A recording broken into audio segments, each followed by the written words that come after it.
Right now at 6, troops briefly deployed outside Portland's ICE facility, even with a restraining order in place. What a federal judge plans to do about it. Plus, I'm Celine Stevens in Hillsborough, where friends, family, and elected officials came together to demand the release of Victor Cruz, a man detained by federal agents despite having legal documents. The ICE agents said, your work permit, it doesn't matter. So they just tossed it to the side. Then federal directives challenge state foster care policies, sparking debate over LGBTQ+ rights and religious beliefs. And it's a parent's job to accept those kids. And later, how Team USA is gearing up to ski, skate, and slide their way into history. It means everything to me. As we mark 100 days until the Milan Cortina Winter Olympics.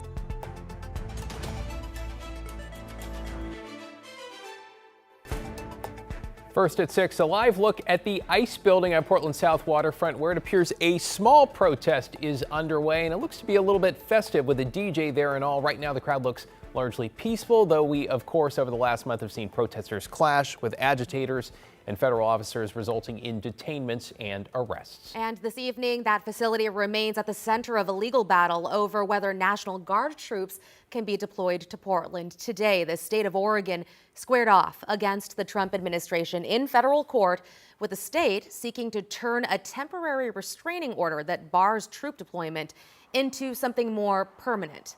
Thanks for joining us. I'm Christine Pitawanich. And I'm David Molko. Perhaps the most startling revelation out of day one here, that 9 National Guard troops were deployed to that very building for one afternoon and evening early this month. It appears in direct violation of the judge's order. Let's get right to our Kyle Aboshi at the federal courthouse downtown. Kyle, you've been there all day long. Give us the rundown. Well, this case involves the state of Oregon, California, and city of Portland facing off against the Trump administration. Each party with a team of lawyers that filled the courtroom for this 3-day trial.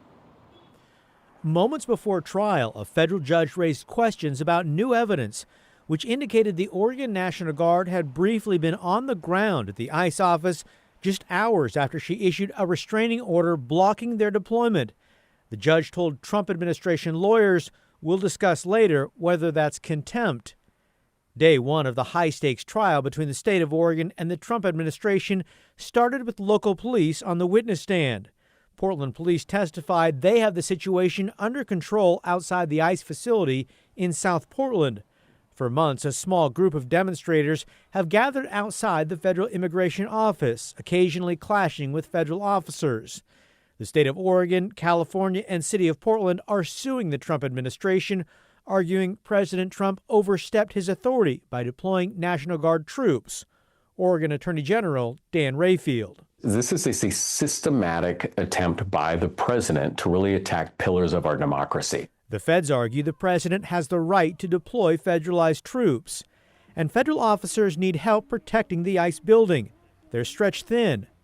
The state of Oregon is seeking a permanent injunction blocking the deployment of troops. Willamette University law professor Laura Appelman explains the case has broad implications on presidential power and state sovereignty. This is, I think, both very much a Portland matter, but also a larger question of when can the president send National Guard troops to help protect ICE? Whatever the outcome of this case, legal experts say it will likely be appealed.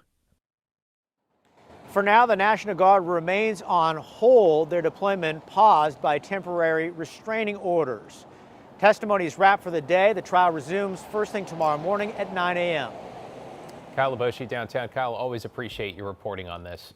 And stay with KGW for the latest on the legal battle over National Guard deployment. You can find the latest updates right here, plus anytime at KGW.com and on our free TV streaming app, KGW+. And on the topic of immigration enforcement, we are learning more this evening about a man federal agents detained despite his family saying that he has government approval to legally live and work in the U.S. Celine Stevens is live in Washington County following a rally calling for his release. Celine? David, Christine, so not only did a family friend tell me that Victor Cruz had a valid work permit through 2029, they say he also had a pending U visa as well as deferred action status. Despite that, he was still detained, and he even had a bond hearing yesterday, but that was denied. This administration is working hard to divide us, painting immigrants as animals, lying and saying they're only detaining criminals, but we have seen that's not true. That's Atsiri Cruz, the daughter of Victor Cruz, who was detained by federal agents on October 14th. KGW spoke with his family soon after, learning that Cruz had a work permit and presented agents with it, but that didn't matter. The ICE agents said, your work permit, it doesn't matter. So they just tossed it to the side, and it was like a kidnapping. They're just disappearing people. According to family friend Aaron Palmer, that work permit is valid through 2029. Cruz also had a pending U visa and a deferred action status, which means he's authorized to be in the United States for the duration of that period, according to the Department of Homeland Security's website. Victor's detention is unjust. Cruz's family says he does not have a criminal background. He had a bond hearing Tuesday, but was denied. The judge ruled that if she had jurisdiction, she would have granted a $3,000 bond, the lowest that they've seen. However, the judge ruled she didn't have jurisdiction, thus no bond was granted. I reached out to ICE and DHS, specifically asking if Cruz had a protected status and a valid work permit. I also tried to validate the family's claim that agents admitted they were looking for someone else with the same name who did have a criminal background. DHS responded without answering any of the questions, instead providing a statement that reads in part that, quote, the United States is offering illegal aliens $1,000 and a free flight to self-deport now. It went on to say that if people don't take the offer to return legally, they will be arrested and deported without a chance to return. Palmer sharing words from Cruz himself after he called her Wednesday morning from the Northwest ICE Processing Center in Tacoma. So many people have green cards and have been in America for years. They are sad and they don't understand. They are not criminals.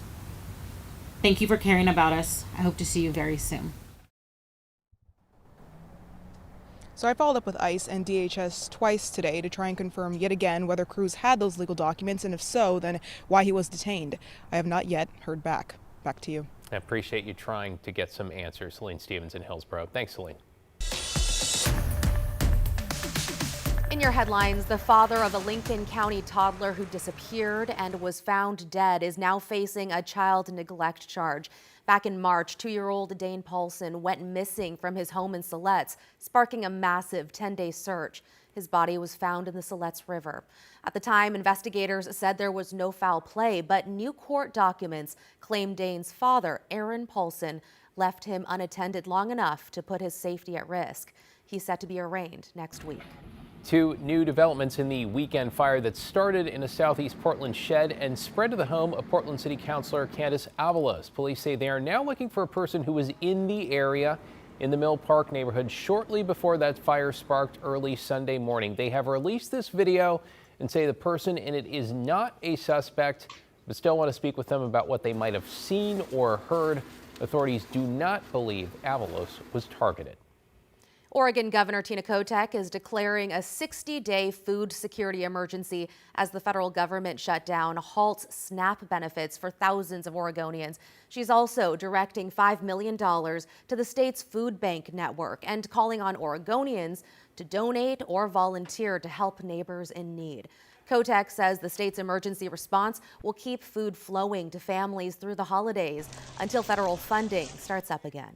And a statue of Abraham Lincoln in Portland that was toppled by protesters in 2020 is set to return early next year to the South Park blocks. The city says it spent years engaging with the community, and it was clear the vast majority of folks wanted that statue to return.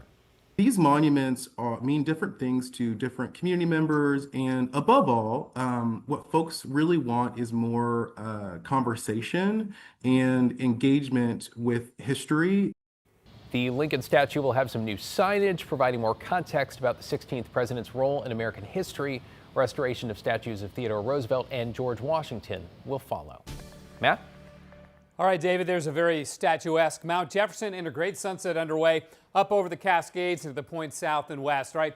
It is 36 degrees up on the mountain right now. It's going to be a chilly morning here in the valleys, too. We had some fog around this morning, burnt off pretty quickly. Similar situation tomorrow morning, but the east wind is going to develop. That's going to keep much of Portland fog and frost free But where there is no wind, with the clear sky, we'll have fog or frost in the western valleys here, so get ready for that. So we go from that to the tropics.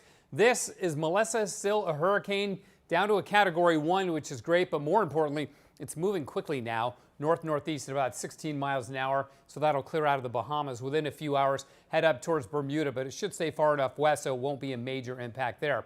For us today, we hit 60. It's right about average, and look at this. The rainfall since midnight, 1800s, we're over 3.5 inches now for the month of October, which means we'll finish the month with above average rainfall, which is great. We haven't really done that much over the last few years, but we will this year. So areas of frost and fog in the morning, a dry but breezy Thursday. We'll have scattered clouds coming on through.